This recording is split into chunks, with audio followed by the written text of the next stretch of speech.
Assalamualaikum warahmatullahi wabarakatuh. Perkenalkan, nama saya Rani Abeliza Azahara dengan NIM 2350191173. Kelas E. Di sini saya akan menjawab soal-soal kimia farmasi beserta alasannya mengapa jawaban tersebut dipilih.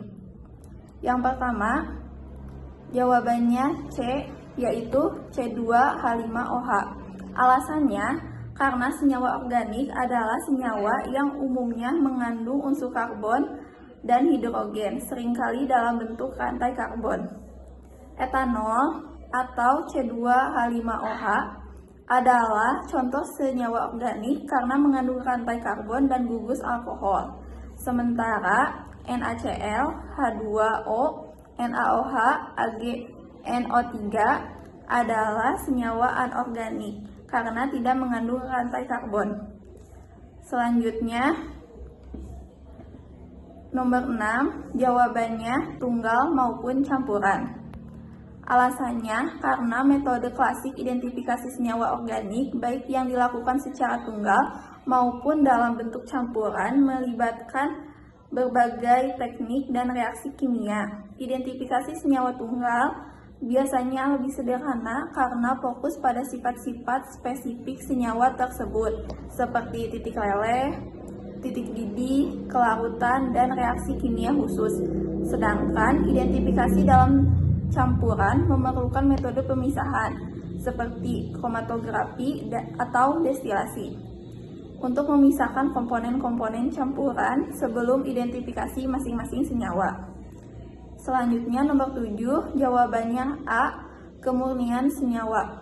Alasannya, karena titik leleh merupakan indikator penting dalam menentukan kemurnian suatu senyawa padat. Senyawa murni memiliki titik leleh yang tajam dan tetap, sedangkan senyawa yang tidak murni akan memiliki titik leleh yang lebih rendah dan melebar. Soal selanjutnya, nomor 8, jawabannya E, yaitu sigma ke sigma bintang dan N ke sigma bintang. Alasannya, struktur senyawa tersebut adalah propanol dan gugus fungsi yang menonjol di sini adalah OH, yaitu alkohol. Alkohol yang hanya memiliki sigma dan pasangan elektron bebas dari gugus OH. Karena tidak ada ikatan rangkap, maka transisi yang mungkin terjadi yaitu sigma ke sigma bintang dan N ke sigma bintang. Selanjutnya, nomor 9, jawabannya A, yaitu pi ke pi bintang. Alasannya, karena dari semua transisi, pi ke pi bintang merupakan transisi yang paling kuat intensitasnya. Ini karena transisi ini diizinkan secara simetris dan spin dan memiliki nilai absorptivitas molar yang sangat tinggi. Sementara transisi lain seperti N ke pi bintang atau N ke sigma bintang tergolong terlarang secara simetris sehingga intensitasnya jauh lebih lemah. Jadi jawaban yang benar adalah pi ke pi bintang karena inilah transisi dengan serapan paling besar dalam spektrum UV visible. Selanjutnya, soal nomor 10, jawabannya dapat karena naftalena adalah senyawa aromatik yang memiliki sistem ikatan rangkap terkonjugasi atau N konjugasi dalam dua cincin benzen. Sistem pi yang luas ini mampu menyerap cahaya UV maupun cahaya tampak, terutama pada panjang gelombang UV. Senyawa aromatik seperti ini sangat umum dianalisis dengan spektrofotometri UV visible karena mampu mengalami transisi pi ke pi bintang. Selanjutnya, nomor 11, jawabannya A, yaitu batokromik. Alasannya, karena efek batokromik atau redshift terjadi saat panjang gelombang serapan bergeser ke arah lebih panjang atau lebih merah karena adanya pelarut polar yang menstabilkan keadaan atau tereksitasi lebih baik daripada keadaan dasar. Hal ini umum terjadi pada senyawa dengan sistem pi konjugasi, seperti 1,3 butadiena,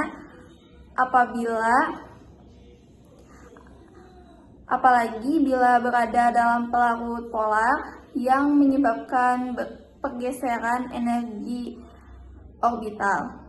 Selanjutnya, nomor 12, jawabannya A, yaitu OH.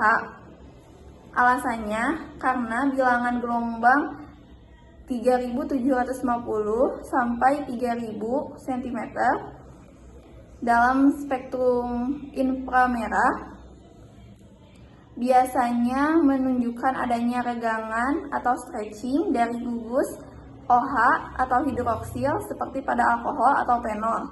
Ciri khasnya adalah pita lebar, tetapi bisa juga tajam jika tidak ada interaksi H bonding. Selanjutnya nomor 13, jawabannya D, yaitu 1300 sampai 650 cm. Alasannya wilayah 1300 sampai 650 dikenal sebagai fingerprint region atau daerah sidik jari. Pada bagian ini, setiap senyawa memiliki pola serapan unik karena melibatkan vibrasi kompleks dari ikatan C, dan CH. Propana dan butana sama-sama hidrokarbon jenuh, tapi struktur dan panjang rantainya berbeda, sehingga terlihat dalam fingerprint region. Selanjutnya nomor 14, jawabannya A, yaitu organik. Alasannya spektrum IR di wilayah 4000 sampai 400 sangat cocok untuk menganalisis senyawa organik karena hampir semua gugus fungsi utama seperti OH, NH2, CO, CC, dan lain-lain menyerap di wilayah ini. Meskipun juga bisa untuk anorganik, namun analisis utama dan paling umum adalah unsur senyawa organik. Selanjutnya nomor 14, jawabannya A, yaitu vibrasi. Alasannya karena radiasi inframerah menyebabkan transisi energi vibrasi atau getaran antar atom dalam molekul. Vibrasi ini bisa berupa regangan atau stretching atau pembengkokan atau bending ikatan kimia. IR tidak cukup energinya untuk menimbulkan transisi elektronik atau itu terjadi di UV visible. Juga bukan untuk translasional atau rotasi yang terjadi pada gelombang mikro. Selanjutnya nomor 16, jawabannya A, yaitu metanol menjadi metil salisilat. Alasannya karena asam salisilat bereaksi dengan metanol dalam kondisi basah sehingga membentuk metil salisilat, yaitu suatu ester beraroma khas atau mirip minyak wintergreen. Selanjutnya nomor 17, jawabannya A, yaitu OH pada fenol. Alasannya uji periklorida atau FeCl3 digunakan untuk mendeteksi adanya gugus fenol. Jika suatu senyawa memiliki gugus OH yang terikat langsung pada cincin aromatik atau fenol, maka akan bereaksi dengan FeCl3 menghasilkan warna ungu, biru, atau hijau tergantung strukturnya. Selanjutnya nomor 18, jawabannya E, yaitu NH2 pada amina. Alasannya reagen PDABHCl digunakan dalam uji identifikasi gugus amina primer alipatik. Reaksinya akan menghasilkan warna oranye hingga merah ketika gugus amina primer bereaksi dengan PDAB sehingga membentuk senyawa berwarna. Selanjutnya nomor 19, jawabannya A, yaitu nitrogen. Alasannya karena alkaloid adalah senyawa organik basa yang mengandung atom nitrogen, biasanya dalam bentuk gugus amina dan sering ditemukan dalam tumbuhan. Contohnya morfin, kafein, nikotin, dan kokain, dan lain-lain. Selanjutnya, nomor 20, jawabannya B, yaitu basa. Alasannya, karena alkaloid bersifat basa, lemah, karena adanya atom nitrogen dengan pasangan elektron bebas yang dapat menerima proton. Sifat ini memungkinkan alkaloid bereaksi dengan asam sehingga membentuk garam, dan itulah mengapa banyak bentuk sediaan obat alkaloid berupa garam. Selanjutnya, nomor 21, jawabannya A, yaitu kafein. Alasannya karena kafein adalah alkaloid purin yang alami, ditemukan dalam kopi, teh, dan kakao. Senyawa ini mengandung atom nitrogen dan memiliki sifat basa ringan. Sementara paracetamol, aminofilin, piridoksin, dan tiamin bukan alkaloid alami karena tidak memiliki struktur khas alkaloid.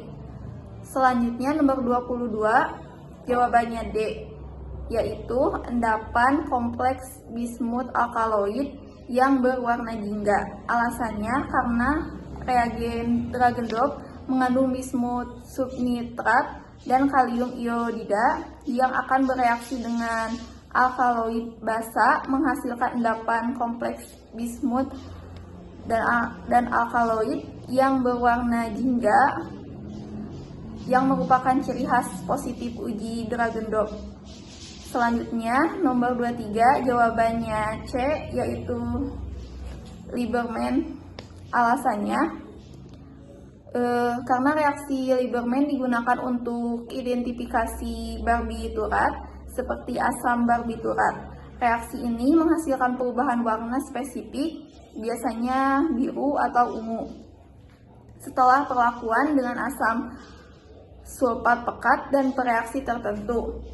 Selanjutnya, soal nomor 24 yang terakhir atau merupakan soal terakhir, jawabannya D, yaitu diazo.